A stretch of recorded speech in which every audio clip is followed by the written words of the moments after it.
सरकार में मंत्री बहन स्मृति ईरानी जी, हमारे छोटे भाई और सरकार में मंत्री श्री अनुराग ठाकुर जी, हमारे महामंत्री अरुण सिंह जी, सीटी रवि जी, हमारे तरुण चुग जी महामंत्री, और हमारे अनिल बलूनी जी, संजय मयूख जी, और यहाँ उपस्थित सभी पत्रकार बंधु, सबसे पहले तो आप सबका स्वागत है इस प्रेस कॉन्फ्रेंस में। अभी आपने 8 साल पूरे होने पर सेवा, सुशासन और गरीब कल्याण, इसके लिए समर्पित नरेंद्र मोदी जी की सरकार का थीम सॉन्ग में आपने कम समय में सारी बातों को रखने का प्रयास किया गया है, जिसको आपने एक थीम गीत के माध्यम से आपने देखा। उसके साथ साथ आपने अभी एक वेबसाइट हमने लॉन्च की, माइक्रोसाइट, ये नमो ऐप पर इनोवेशन भारतीय जनता पार्टी का और विशेष करके नरेंद्र मोदी जी के कार्य करने में हमेशा हम सबको दिखता है। और उसी इनोवेशन के तहत प्रधानमंत्री मोदी जी ने नमो ऐप के तहत माइक्रोसाइट में जा करके एक नया मॉड्यूल खड़ा किया है, जो इंटरेस्टिंग भी है, इंटरैक्शन भी है, इंफॉर्मेशन भी है और इनोवेशन भी है। और सबसे बड़ी बात यह है कि इस मॉड्यूल में को गेमिफाई किया गया है। एक खेल के माध्यम से ज़्यादा लोग इसमें इंटरेस्ट लें, यंग इंडिया जुड़े, यूथ जुड़े, और वो इसको कैसे इस माइक्रोसाइट में जाकर के गवर्नमेंट के द्वारा किए गए प्रयासों के बारे में एक जानकारी हासिल करेगा। इसमें इसी माइक्रोसाइट में है प्ले एंड लर्न। इसी माइक्रोसाइट में आपने देखा, अभी उन्होंने परिचय में बताया कि स्क्रैच करो, क्विज खेलो, क्विज के माध्यम से आप अपने स्कोर बढ़ाओ, और स्कोर बढ़ाते हुए you can reach a particular level. तो यूथ इंडिया को इनोवेशन के माध्यम से, इस माइक्रोसाइट के माध्यम से कौन से काम सरकार ने 8 साल की अवधि में किया है और उसकी राइट इंफॉर्मेशन और उसको जानने के साथ साथ एक गेम के तरीके से खेलने का इस वेबसाइट में प्रयोजन किया गया है। तो इसके साथ साथ जो हमारे बेनिफिशियरीज हैं, उनको इस सैचुरेशन पॉइंट तक हमारे एमपीज और एमएलएज कैसे पहुंच सकते हैं, वो जिन बेनिफिशियरीज से मिलते हैं उनके वीडियोस वो अपलोड करके इसमें डाल सकते हैं, वो उसको शेयर कर सकते हैं। तो हमारी कोशिश है कि एमपीज और एमएलएज भी इस माइक्रोसाइट का उपयोग करते हुए अपने अपने क्षेत्र में बेनिफिशियरीज के सैचुरेशन पॉइंट को, यानी लास्ट माइल डिलीवरी हो रही है कि नहीं हो रही है, इसको जानने के लिए, और एमपी और एमएलए हमारे कितना इसका काम कर पा रहे हैं, इसको हमें जानने के लिए यह माइक्रोसाइट बहुत ही लाभकारी होगी।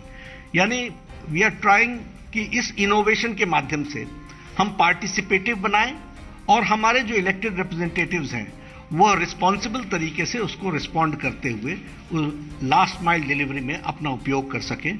यह इसमें करने का उपयोग किया गया है। तो मैंने आपको एक छोटी सी जानकारी इस वेबसाइट के बारे में, एक बैकग्राउंड आपके सामने रखने की कोशिश की है। आज जब हम इस संवाददाता सम्मेलन में एकत्र आए हैं, तो हम देश अमृत महोत्सव भी मना रहा है आज़ादी के, और देश 8 साल मोदी जी के सेवा, सुशासन और गरीब कल्याण, इसको भी मना रहा है।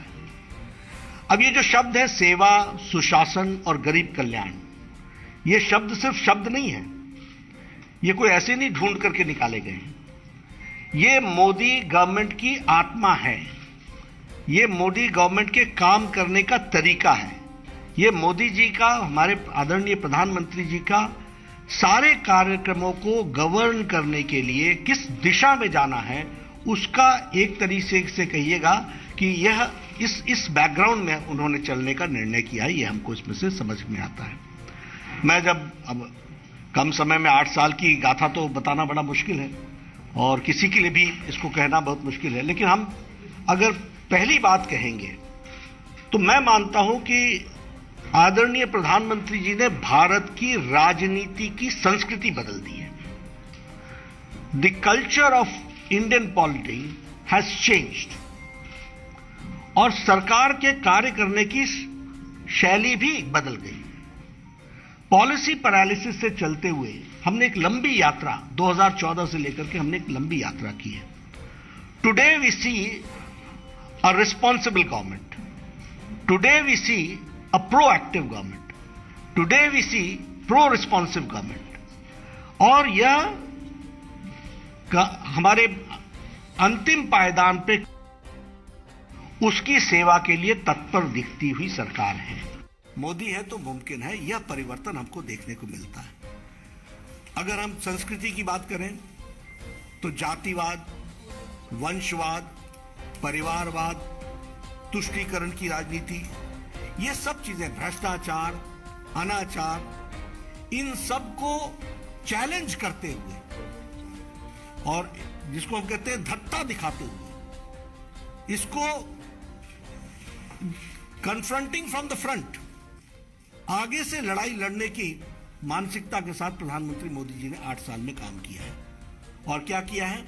सर्वस्पर्शी, सर्वसमावेशी विकासवाद की एक अविरल यात्रा, न रुकने वाली यात्रा, इसका प्रारंभ किया है। अगर इसी में हम देखें तो गांव, गरीब, वंचित, पीड़ित, शोषित, दलित, समाज के अंतिम पायदान पर खड़ा व्यक्ति, और उसके साथ जो हमारी स्कीम्स हैं वो सारी उसी तरफ जाती हैं जो महिलाओं को और युवाओं को सशक्तिकरण देता है। इस काम को आगे बढ़ाने का काम किया है। और आप सब जानते हैं कि उसका मंत्र सबका साथ, सबका विकास, सबका विश्वास, सबका प्रयास, इस बात को लेकर के हम आगे बढ़े हैं। अगर अंत्योदय की बात करें तो गरीबी उन्मूलन का विषय, उसको हम लोगों ने बहुत तीव्र गति से आगे रखने का प्रयास किया है। नेशन फर्स्ट ये कहने के लिए नहीं था, मैं आगे आकर के आपको बताऊंगा कि हमारे सारे प्रोग्राम्स कैसे नेशन फर्स्ट की तरफ हमारी पॉलिसीज डायरेक्ट हुई है, उसको भी हमको समझने की आवश्यकता पड़ेगी। और ये जो बदलाव की कहानी है, यही हमारी प्रगति की निशानी रही है। पहले स्कीम्स कागज पर बनती थी, मैं एक लंबे समय तक एमएलए भी रहा हूं, मुझे मालूम है जमीन पर कैसे काम होता था। कागज पर स्कीम बनती थी, कागज पर ही इंप्लीमेंट हो जाती थी और कागज पर ही उद्घाटन हो जाता था। आज डिक्लेरेशन से लेकर इंप्लीमेंटेशन तक everything is being monitored in letter and spirit. नीचे तक उसकी मॉनिटरिंग हो रही है और उसको आगे बढ़ाने का प्रयास किया जा रहा है। अभी जो इकोनॉमी की चर्चा हम करते हैं तो आपके ध्यान में आया होगा कि कोरोना की मार के पश्चात और यूक्रेन की लड़ाई के पश्चात भी इंटरनेशनल मॉनेटरी फंड ने, हमारे आईएमएफ ने गरीबी की रेखा को भारत में 22% से रिड्यूस करके 10% पर लाके खड़ा कर दिया। दैट मीन्स 12% लोग बीपीएल के दायरे से निकल करके गरीबी की रेखा से निकल करके आगे आए। उसी तरीके का दूसरा प्रोजेक्शन रहा कि जहां अति गरीब की संख्या 1% थी, वो भी रिड्यूस होकर के 0.8% आ गई है और उसको भी स्टेबल रखा है। ये सारी कोरोना की लड़ाई में, कोरोना के आपदा में और इसके साथ साथ बाकी सारी चीजों में। अगर हम फॉरेन एक्सचेंज के रिजर्व्स की बात करें तो वो डबल हो गई है। और मैं आंकड़ों में आपको रख रहा हूँ, सिर्फ कोशिश कर रहा हूँ कि एक गो थ्रू हो जाए, सो दैट आपकी मेमोरी लेन में भी वो रिफ्रेश हो जाए। For that only I am just trying to put the picture in front of you. $300 billion US dollars से बढ़कर के $600 बिलियन हमारा फॉरेन एक्सचेंज रिजर्व हो गया है, जस्ट डबल्ड। उसी तरीके से आप देखिए प्राइमरी स्कूल्स, हमारे शिक्षा मंत्री जी बैठे हैं, 70 सालों में शिक्षा विभाग ने 6,37,000 स्कूल्स बनाए थे और हमारे इस 8 सालों में 6.53 लाख हमारे प्राइमरी स्कूल्स बने हैं। इसलिए यूनिवर्सल एजुकेशन की दृष्टि से जहां हम आगे बढ़े हैं, वहीं पर पर्सन की प्रॉफिट, वो भी इनकम भी डबल हुई है। 2014 में हमारी per year income average was 79,000, today it is 1,50,000। और ये मैं आपके सामने आंकड़ों के साथ रख रहा हूं इसलिए कि आपको स्टैटिस्टिकली समझ में आए कि what difference Modi government has made. उसी तरीके से अगर हम देखें प्रोडक्शन इन फूड ग्रेन्स, तो ये 255 मिलियन टन से बढ़ करके 316.06 मिलियन टन हो गया है। अगर हम एक्सपोर्ट्स की बात करें तो अभी जो ये लास्ट फिस्कल ईयर गया, इसमें 418 बिलियन डॉलर्स का एक्सपोर्ट हुआ। यानी now India has become a major exporter country. 418 billion US dollars का हमारे यहाँ वो हुआ है।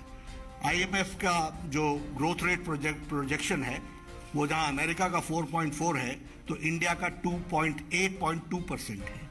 तो ये भी हमको ध्यान में रखना चाहिए कि ग्रोथ रेट का प्रोजेक्शन हमारा कैसा है।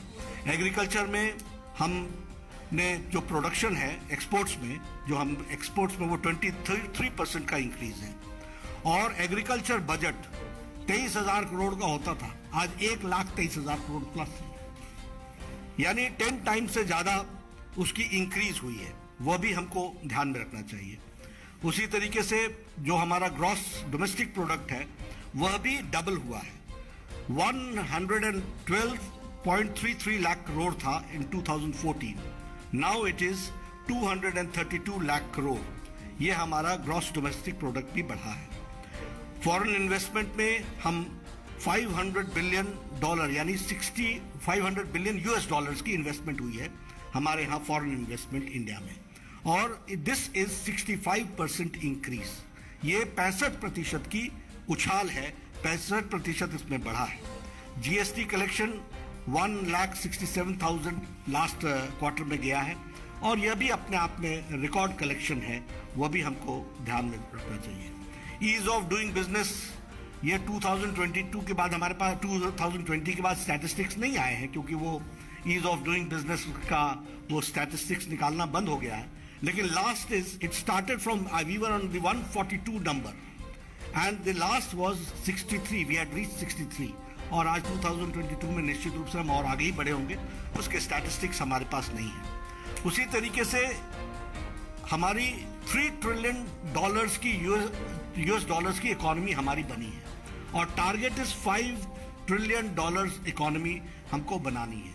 तो उस ओर हम प्रगति के साथ आगे बढ़ रहे हैं। कभी हम लोगों ने नहीं सोचा था कि गांधी के नाम पर कांग्रेस के लोग 70 साल राज करके खादी के नाम पर राज करेंगे, और खादी का वो बुरा हाल 70 साल में करेंगे। आपको जानकर के खुशी होगी कि इस साल का टर्नओवर 1,15,000 करोड़ है, और फास्टेस्ट मूविंग कंज्यूमर गुड बन गया है हमारा खादी। ये हमको समझना चाहिए कि आज खादी को कितना वो दिया गया है। हमारी गवर्नमेंट की स्कीम्स का 100% गवर्नमेंट असिस्टेंस जो है उसको देने का प्रयास किया गया है। गरीब Kalyan Anna Yojana, this has been appreciated world over. It has been appreciated by IMF, it has been appreciated by World Health Organization, it has been appreciated by UN General Assembly. Everybody has appreciated it. क्यों? क्योंकि corona के दौरान health issues के साथ साथ economic issues को किसी ने भी रिजॉल्व किया, तो उसमें भारत नंबर 1 पर खड़ा है। 80 करोड़ की जनता को 5 किलो गेहूं देना, 5 किलो चावल देना, 1 किलो दाल देना, 2 साल से इस काम को चलाए रखना, ये अति गरीबी की रेखा को 0.1% से भी जो 0.8% पे ले जाने में ये बहुत लाभकारी रहा है। इसको भी हमको ध्यान रखना चाहिए।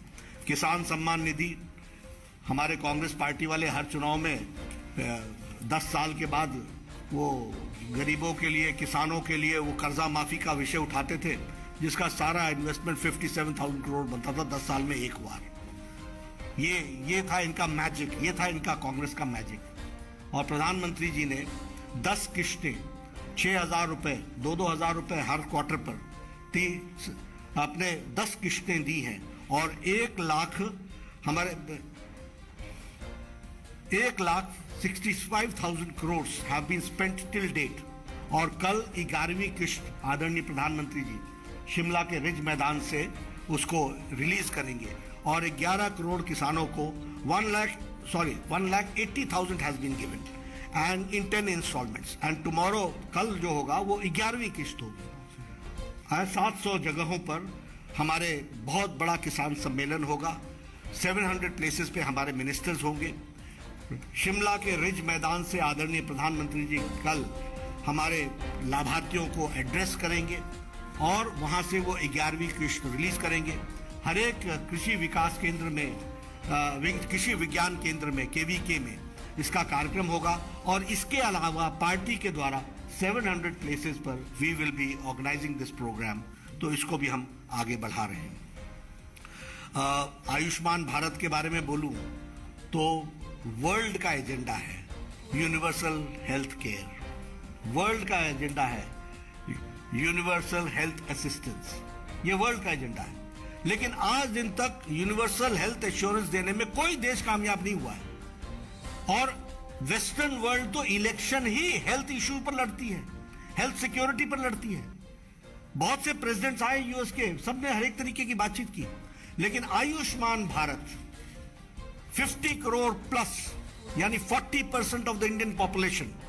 और कौन है, मैं बार बार बोलता हूं, ये कोई कास्ट के माध्यम से नहीं है, ये बाय प्रोफेशन है। रेडी वाला, ठेला वाला, रिक्शा वाला,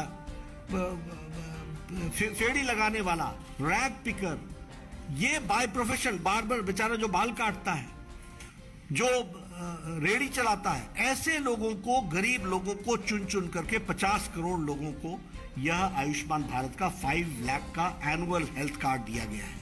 और इसमें आपको जानकर के खुशी होगी कि 3 करोड़ से ज्यादा लोगों ने सुविधा उठा ली है। 23,000 करोड़ रुपए से ज्यादा इस पे खर्च हो चुका है। यह भी हमको ध्यान रखना चाहिए। हम लोगों ने तय किया है कि 12 करोड़ से ज्यादा घरों में हम पानी पहुंचाएंगे, नल से जल, और 9 करोड़ पहुंच चुके हैं। उसी तरीके से सौभाग्य योजना, 2 करोड़ 81 लाख घरों में बिजली पहुंचाई गई है। मैं आप लोगों के माध्यम से इसकी मर्मता समझाना चाहता हूं, क्योंकि गांव से आता हूं। आपको शायद उन बच्चों की साइकोलॉजी मालूम ही नहीं है जिनके घर में बिजली नहीं है। वो उनका जीवन में डिग्निटी नाम की चीज कितनी कॉम्प्रोमाइज है, इसका आपको अंदाजा नहीं होगा। वो पढ़ने के लिए किसी दूसरे के घर में जाते हैं, और इसकी संख्या छोटी नहीं थी। 2 करोड़ 18 लाख घरों को बिजली पहुंचाई गई है, यानी लिविंग विद डिग्निटी। ये 11 करोड़ लोगों को शौचालय दिया गया। बार बार लोग बोलते हैं टॉयलेट्स दिए गए, टॉयलेट दिए गए। No, it's not that only. आप लोग तो गांव में घूमते ही होंगे, आप लोग कवर करने जाती हैं। गांव में बताइए, औरतें झुंड का झुंड बना करके निकलती थी कि नहीं निकलती थी फॉर द डेली नीड्स। और इसका मतलब सिर्फ मां ही नहीं है, मां के साथ बच्चा भी है। इसका मतलब, और इसकी संख्या छोटी नहीं है, 11 करोड़ है। तो यानी 11 करोड़ लोग इस देश में 70 साल की आजादी के पश्चात डिग्निटी के साथ जी नहीं पा रहे थे। यह स्थिति थी, और मोदी जी ने 8 साल के अंदर उनको लाइफ विद डिग्निटी देने का काम किया है। 130 करोड़ की जनता में 11 करोड़ महिलाएं हों, और 130 करोड़ की जनता में एक एक बच्चा भी होगा तो 11 करोड़ बच्चे हों।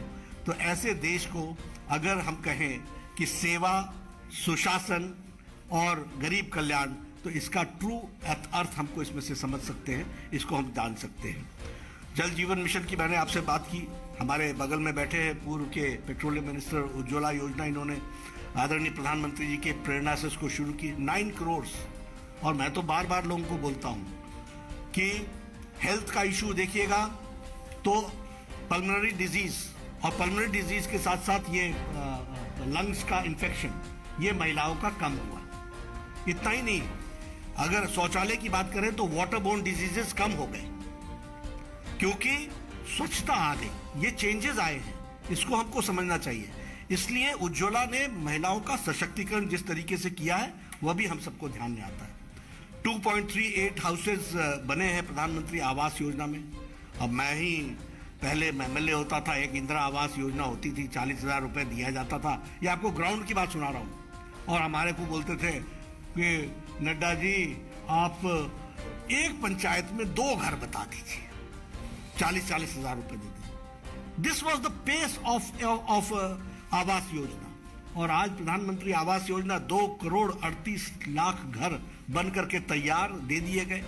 पक्की छत, रसोई का कनेक्शन, गैस का कनेक्शन, शौचालय, बेडरूम, सारी फैसिलिटीज। उसी तरीके से हम अगर आत्मनिर्भर की बात करें तो हर गरीब को घर मिले, बिजली मिले, पानी मिले, गैस का कनेक्शन मिले। हर गांव को इंटरनेट मिले।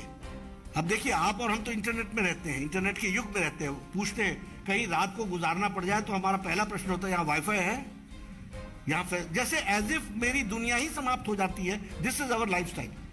आप उन गांव की बात सोचिए ना, और गांव कितने हैं, 6 लाख प्लस 6 लाख, और सबको इंटरनेट से जोड़ना, ऑप्टिकल फाइबर से जोड़ना, ऑप्टिकल फाइबर के साथ का नेटवर्क बिछाना, ये काम 8 साल में हुए। 8 साल बेमिसाल की कहानी मैं आपको सुना रहा हूं, और ये है उनको एम्पावरमेंट देना, उनको लाना।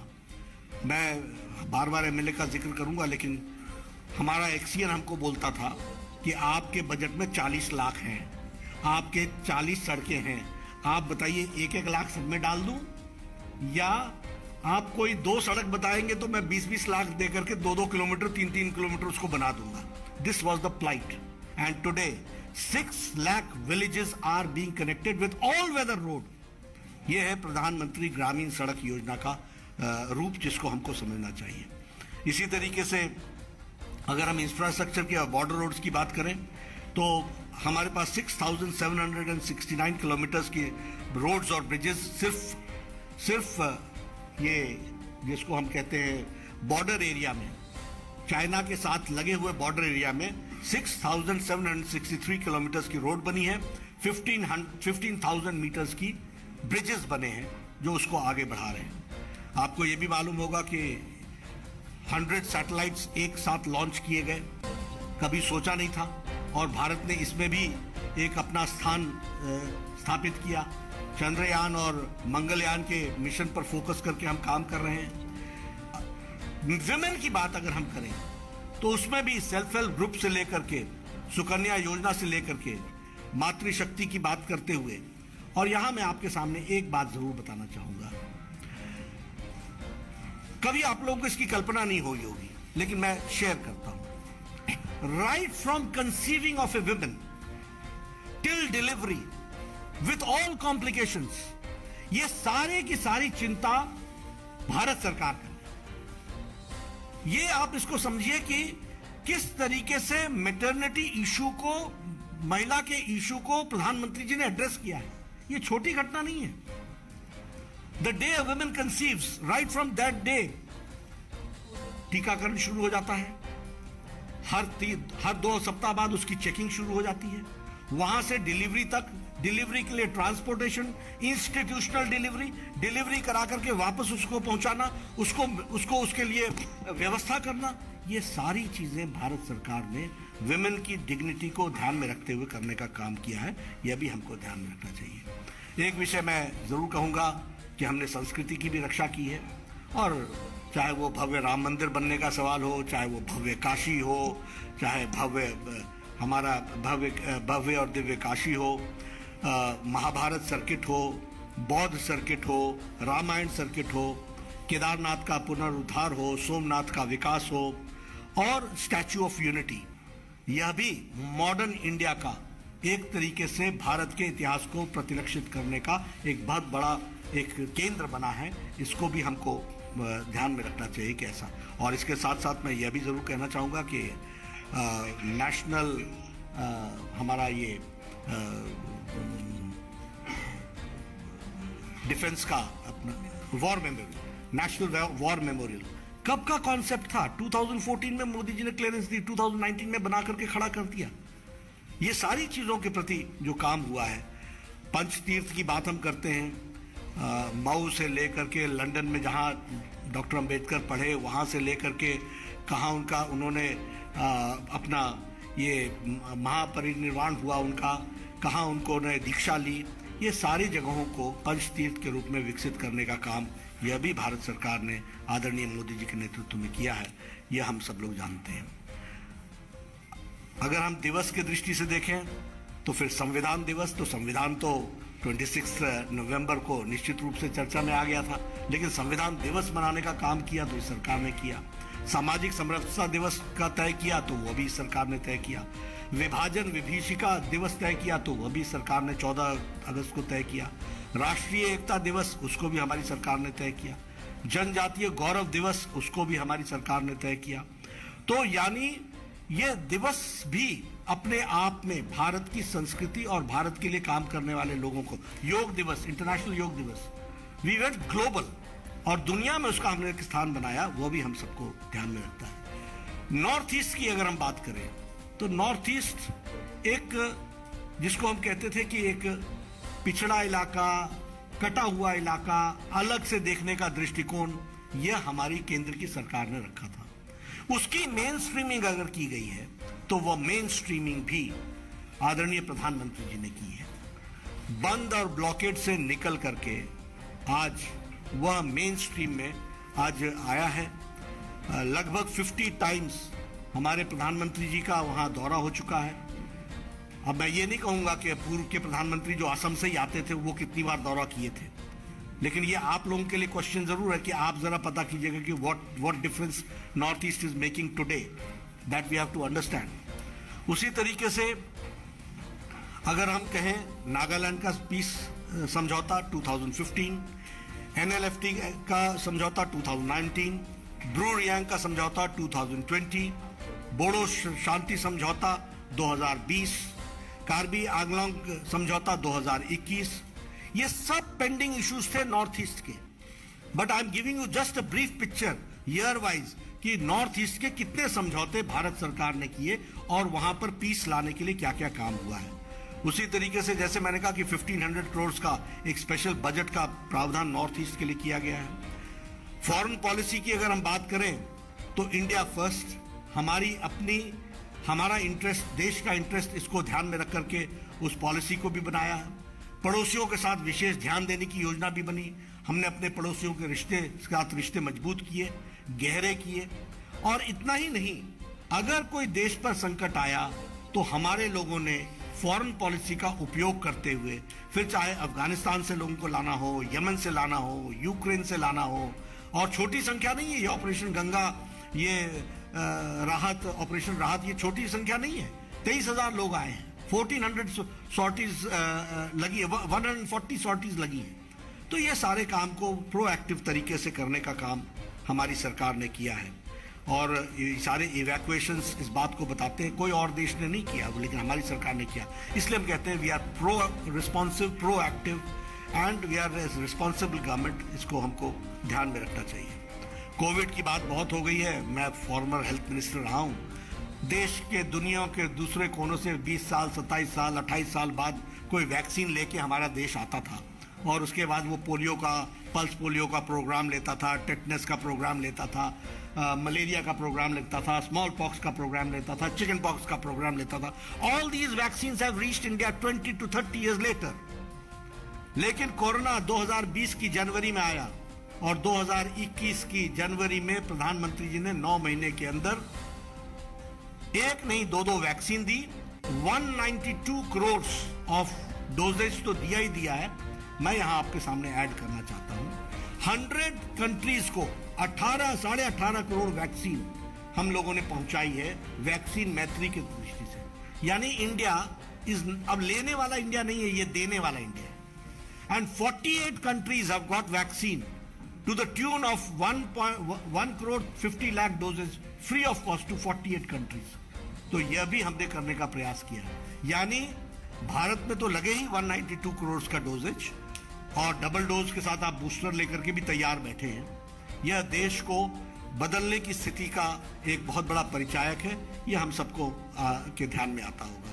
तो मैं ये कह सकता हूं पूरी ऑल इंफॉर्मेशंस और सारे आंकड़ों को ध्यान में रखते हुए कि हम निश्चित रूप से भारत, एक बदलता भारत, एक बदला हुआ भारत, इस मानसिकता के साथ 8 साल बेमिसाल सेवा, सुशासन और गरीब कल्याण, इसको ध्यान में रखते हुए काम में जुटे हैं। आपको यह भी मालूम होगा कि लगभग दर्जन भर देशों ने आदरणीय प्रधानमंत्री जी को अपने देश के सर्वोच्च पदों से, यानी सर्वोच्च सम्मान से उनका सम्मान किया है। यह भारत की बदलती छवि अंतर्राष्ट्रीय स्तर पर आदरणीय प्रधानमंत्री के नेतृत्व में भारत ने हासिल की है। और हम सब लोगों ने तय किया है कि ये 8 साल सेवा, सुशासन और गरीब कल्याण के कार्यक्रम को लेकर हम एक पखवाड़ा मना रहे हैं। आज आदरणीय प्रधानमंत्री जी ने पीएम केयर्स फंड के माध्यम से उन्होंने जो हमारे गरीब बच्चे जिनके माँ बाप कोरोना में नहीं रहे उनके साथ वार्तालाप करते हुए उनको सपोर्ट करने का जो निर्णय किया था उसको आज इम्प्लीमेंट किया है। स्मृति जी का मंत्रालय ने उसको कोऑर्डिनेट किया है।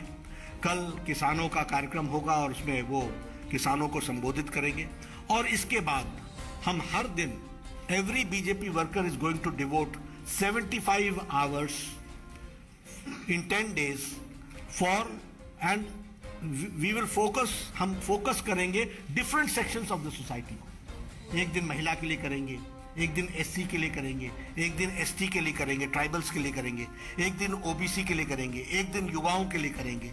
इस तरीके से हम 10 दिनों में 75 वैसे 15 डेज लेकिन 10 डेज को हम फोकस तरीके से इस तरीके से करेंगे।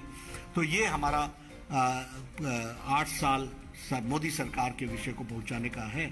हमारे भारत सरकार के मंत्री विभिन्न स्थानों पर जाकर इसमें पार्टिसिपेट करेंगे और जो राष्ट्रीय स्तर की बड़ी बड़े प्रोजेक्ट्स काम में चल रहे हैं उनका इंस्पेक्शन भी करेंगे, उनको देखेंगे भी, उसकी प्रगति भी नोट करेंगे और उसके साथ साथ समाज को उस विकास की कड़ी से जोड़ने का काम हमारे मंत्री करेंगे।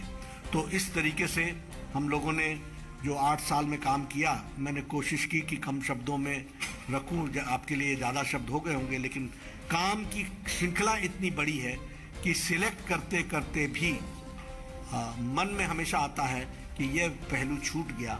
इसलिए मैंने कोशिश की कि मैं आपको एग्जॉस्टिव तरीके से एक तस्वीर खींचने का प्रयास करूं। आप सब लोग ने सुना, आपके माध्यम से भारत की जनता तक पहुंचे और हम उसमें सफल हों। इन्हीं शब्दों के साथ मैं अपनी बात समाप्त करता हूं, आपके प्रश्न लेता हूं। बहुत बहुत धन्यवाद आदरणीय देव जी। आप बहुत सारे लोग सवाल पूछना चाहते हैं लेकिन समय की मर्यादा के कारण कुछ लोगों से सवाल लेंगे। Lease Matthew.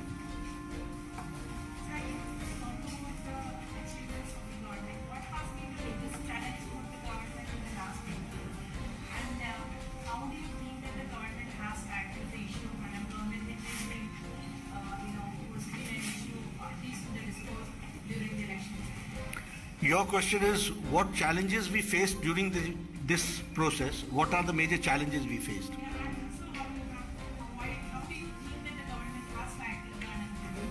देखिए, सबसे पहली बात तो ये है कि जब मैंने कहा कि भारत की संस्कृति बदली है तो गवर्नेंस में सबसे पहली बात है लास्ट माइल डिलीवरी। वो सबसे बड़ा चैलेंज रहता है। पॉलिसी एंड इंप्लीमेंटेशन, और पॉलिसी और इंप्लीमेंटेशन के बीच में जो पॉलिसी बनी थी वो लेटर और स्पिरिट में इंप्लीमेंट हुई है कि नहीं हुई है, ये सबसे बड़ा चैलेंज रहता है। Prime minister Modi has himself taken care of monitoring the last mile delivery and that is why the statistics show the changes which has come forward. तो और मैं ये मानता हूं कि जब आप, जैसे मैंने कहा, कुछ नहीं होता है और अब आप कहते हो मोदी है तो मुमकिन है, तो बहुत बड़ा हिलाने का काम तो किया ही होगा ना। तो वो हिलना जो होता है उसमें तो सब लोगों का, तो that was the greatest challenge which he has surpassed. Ramnarayan Srivastava ji. देखिए, आपके सामने मैंने आंकड़े रखे हैं। सबसे पहली बात तो आपके ध्यान में आएगा कि इन्फ्लेशन रेट हमेशा नीचे रहा और ग्रोथ रेट हमेशा ऊपर रहा है। दूसरी बात कि जब इकोनॉमी सफर्ड, पेंडेमिक भी देखा, पेंडेमिक के साथ साथ हमने यूक्रेन वॉर भी देखा, लेकिन इन सब चीजों में इकोनॉमी की ग्रोथ को बनाए रखना और 8.7% ग्रोथ रेट पर ले जाना, ये अपने आप में एम्प्लॉयमेंट को आंसर देता है। और वैसे अगर मैं कहूं तो आपके पास वो ईपीएफ के आंकड़े हैं, वो 1 करोड़ समथिंग को नौकरी दी है और फिर 20 करोड़ 34 करोड़ को अवसर दिया है। ये सब चीजें तो है ही हैं, तो इसको आप सब लोग ध्यान में रखते ही हैं। आमोद राय जी।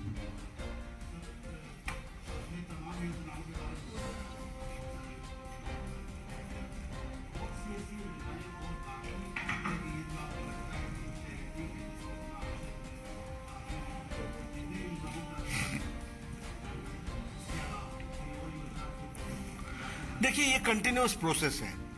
कंटिन्यूअस प्रोसेस में फीडबैक से आता है। मैं एकदम कोई इस तरीके से नहीं कह सकता हूं। और महिलाओं की 50 योजनाएं चल रही हैं, कोई एक एंगल और आ सकता है जहां हमको कोई पॉलिसी लानी पड़ सके। युवाओं के को सशक्तिकरण करने में बहुत से कार्यक्रम चल रहे हैं, उसमें कोई कहीं कोई और बॉटलनेक दिखता है जिसके लिए कोई हमको scheme. So this is a continuous process. इसमें खाली मैं इसका जो प्रिंसिपल है, because it is a responsive government, because it is a responsible government, because it is a active government, ये कोई भी ऐसी समस्या आएगी तो उसको रिस्पॉन्ड हम करके उसको हम निवारण करेंगे और वही हमारी स्कीम होगी। रामनारायण जी बात कीजिए।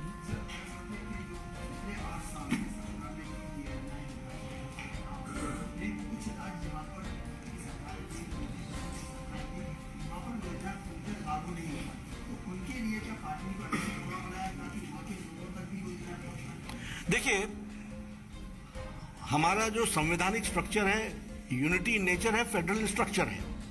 तो जब ये हम फेडरल स्ट्रक्चर बोलते हैं तो हमको फेडरल स्ट्रक्चर की रिस्पेक्ट करनी होती है। तो फेडरल स्ट्रक्चर में डेमोक्रेसी वर्क्स ऑन इनलाइटनमेंट। प्रजातंत्र जो काम करता है वो विवेचन के माध्यम से चीजों को पहुंचाने में वर्क करता है। हम उनको राजनीतिक दृष्टि से उन जनता तक ले जाना ये हमारी जिम्मेवारी है। अब दिल्ली में आयुष्मान भारत लागू नहीं हो रहा है तो 60 lakh people are deprived of 5 lakh. तो ये अब हमारा काम है कि हम घर घर जाकर के बताएं। वो उनकी सोच जो है वो हमारे सामने है, हम जो कर रहे हैं वो हमारे सामने है। तो हम जो कर रहे हैं उसको नीचे तक ले जाना हमारी जिम्मेवारी है और इसीलिए हमारी कोशिश तो है कि जहां हम सरकारों में नहीं है, आने वाले समय में हम सरकार में आएंगे जितेंद्र जी, और ये हमारा लक्ष्य होगा।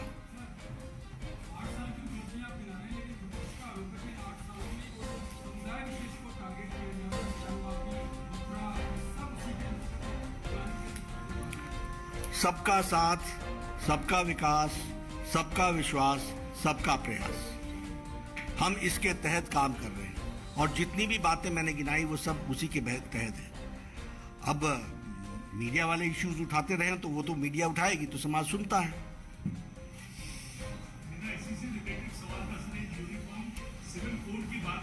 एक रविंदर जी आपका नहीं, ठीक है, उन्होंने सोचा है, वो उस पर बातचीत कर रहे हैं। जहां तक हम लोगों का सवाल है, हम लोगों ने तो कहा है कि सबको बराबर देखना चाहिए, सबको दृष्टि से तुष्टि। हमारा ब्रॉड आउटलाइन क्या है?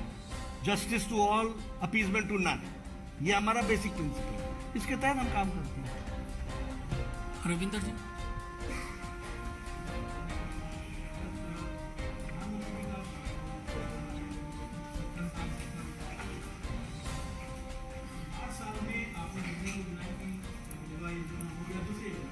सबके घर गया था वहाँ पर, लेकिन क्या बात है कि 8 साल में एक ऐसा बन गया जो आज भी अपने आप को रिलेटेड महसूस करता है, ज्ञानवापी हो या मुद्रा लगा कि ऐसे मुद्दे उनको और दूर रखना।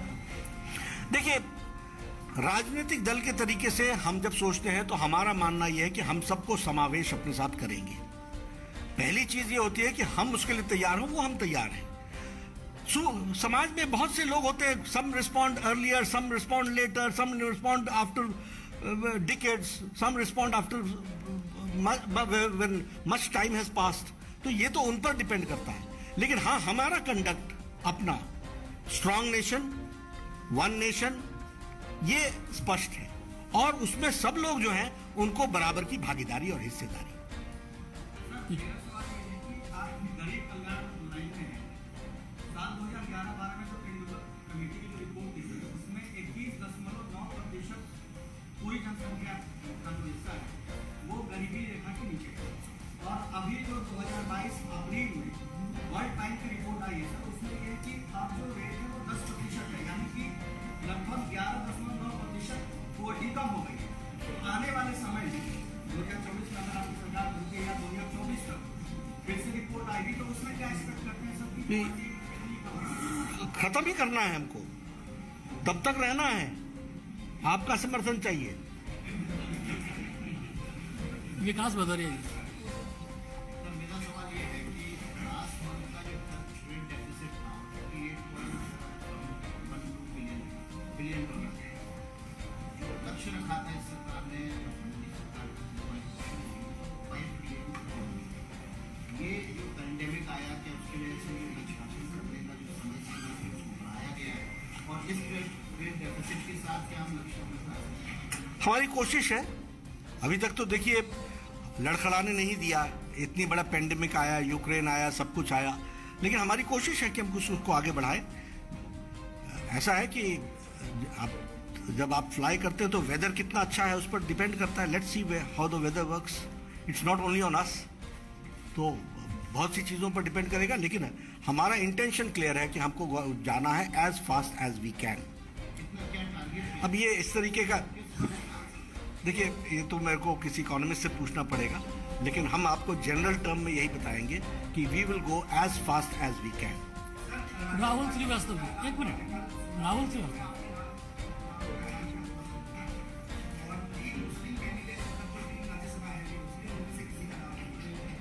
सबका साथ, सबका विकास, सबका विश्वास और सबका प्रयास जो है, जब टिकट बंटवारा होता है, चाहे वो लोकसभा के लिए, राज्यसभा के लिए हो या विधानसभा के लिए, वहाँ नजर नहीं आता। नहीं, आपको ये गलतफहमी है, अभी पूरी टिकटें बटी नहीं है, नंबर एक। दूसरा, पार्टी किस तरीके से सोचती है ये इतना थोड़ा हमारे लिए छोड़ दीजिए। राहुल श्रीवास्तव जी।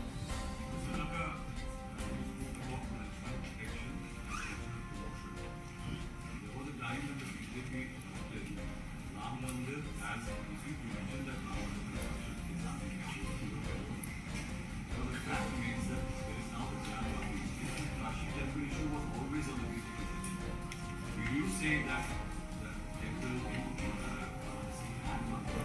are still part of the BJP's agenda.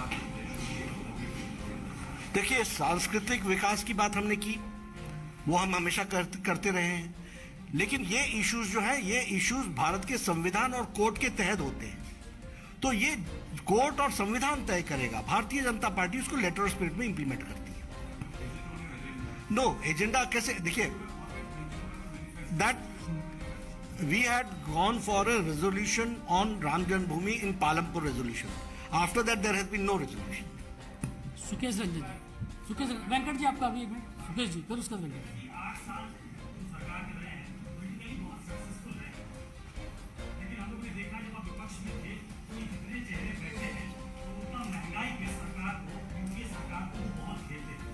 आपको क्या लगता है जब आप 8 साल की उपलब्धियों की बात कर रहे हैं तो ऐसे समय में कर रहे हैं जब महंगाई एक बहुत बड़ा इशू है और वो सरकार को चिंतित कर सकता है या चिंता में डाल रहा है, आपको लगता है? देखिए, हम सभी इश्यूज के बारे में चिंतित रहते हैं और सभी इश्यूज के बारे में हम चर्चा करते हैं, लेकिन थोड़ी पब्लिक मेमोरी ध्यान में नहीं आती है।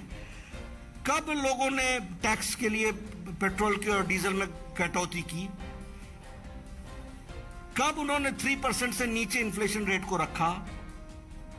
तो हम यही कह रहे हैं, we are doing as much as we can do, we are responsive, we are responsible, we are proactive. Venkat ji पूछिए। ठीक है ना?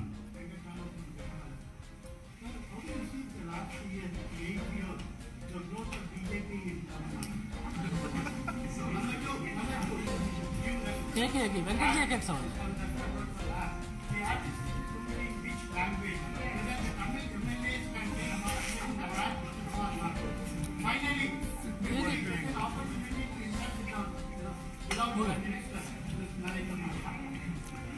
First suggestion is well taken. That app part. You are asked about growth of Tamil Nadu. Till now it is organic growth. We are trying to see to it that how we can go as what best we can do. और इसमें आपने जो ये app बताया, this will be very helpful to us. तीसरी बात आपने कही है, your request will be put forth.